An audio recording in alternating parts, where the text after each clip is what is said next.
Sa kabila po ng massive sell-off sa mas malawak na crypto market, nanatili po si PiCoin or Pi Network malapit po sa flatline. Pero may banta ng malaking pagbagsak sa kanyang presyo. Ang tanong ngayon, ay babagsak ba ito sa ilalim ng $1 o may malakas na rally na napaparating? Kaya yan po ang siyang ating aalamin sa video na ito. Pero bago po tayo magpatuloy, ay pakibasa na lamang po yung disclaimer natin dito sa ibaba. Yan, ano nga ba ang kasalukuyang kalagayan ng Pi Network ngayon? Yan, sa kasalukuyan ang Pi Network ay meron po itong presyo na $1.38. Bagyang bumaba po ng 0.15%. Ang isang araw nitong trading volume ay bumagsak po ng 46% sa $527.7 million. Sa loob po ng nakaraang 7 araw, nalugi na ito ng halos 24%.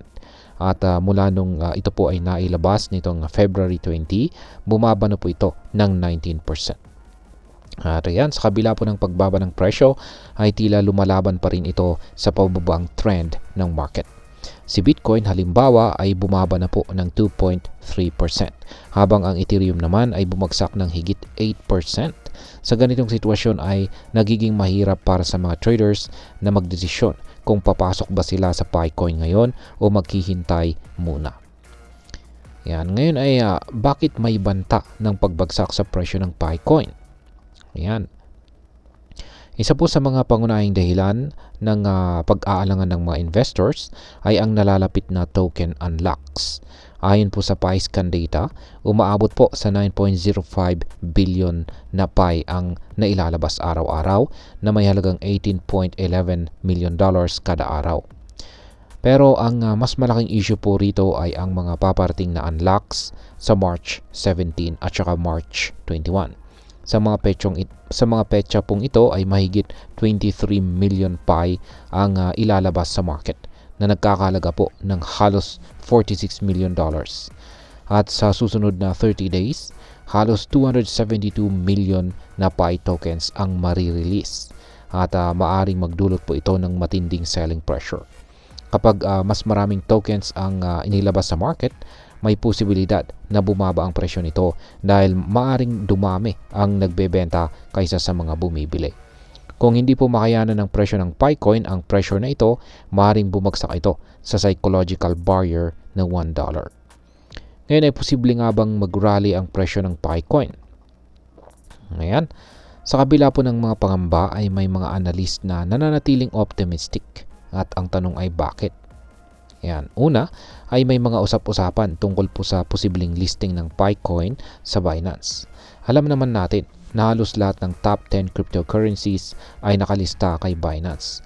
Kaya kung maisama po ang PiCoin dito, maaaring tumaas ang demand at presyo nito. Nitong nakaraang voting event kay Binance, 86% ng mga boto ay pabor po sa listing ng PiCoin.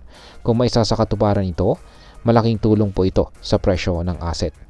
Bukod pa riyan ay malapit na ang Pi Day sa March 14 kung saan inaasahan ng community ang mahalagang announcements mula sa Pi Network team. Ayon po sa ilang eksperto, kung mananatili ang presyo ng PiCoin sa $1.05 na support level, may posibilidad po itong umakyat hanggang $3.5. At ayan, bilang panghuli ay ano naman ang aking masasabi tungkol dito? Sa ngayon, ang Pi Network ay nasa isang critical point. May banta ng pagbagsak sa presyo dahil po sa token unlocks, pero may posibilidad din ng pag-angat kung matuloy ang Binance listing at saka iba pang positibong developments. Ngayon, kung ikaw po ay isang PiCoin holder, ang pinakamagandang gawin ay maging updated sa mga balita at pag-aralan po ang galaw ng market. Maging maingat sa pagdidesisyon kung magbebenta ka ba o maghihintay pa ng mas mataas na presyo. At ayan, hanggang dito na lamang po tayo sa video na ito mga ka-crypto. Marami pong salamat sa panonood. Ingat po tayo lagi at God bless po sa ating lahat.